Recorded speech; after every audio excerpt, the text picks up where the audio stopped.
There's something a lot of people do that they don't realize is actually sabotaging their future career, and that is not understanding that the people around you now could be people who open doors to opportunities for you in the future. Let me give you a couple examples. A few years ago, I went to a conference and I had gone out to dinner with a group of new friends that I had made.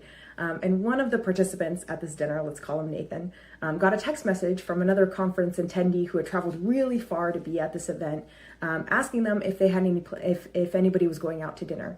And I remember this person, Nathan, deliberately excluded them. And they not only deliberately excluded them, they also announced it in front of the group like it was a normal thing to be proud of.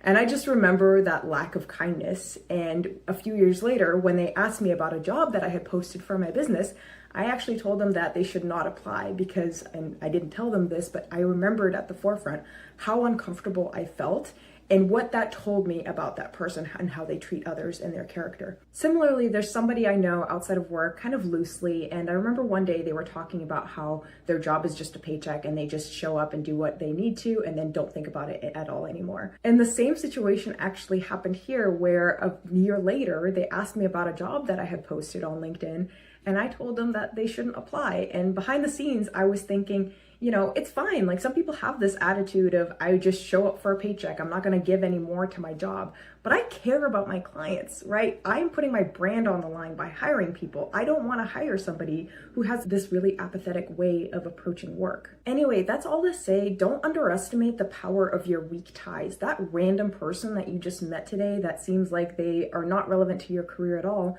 might actually be a critical connection for you in the future.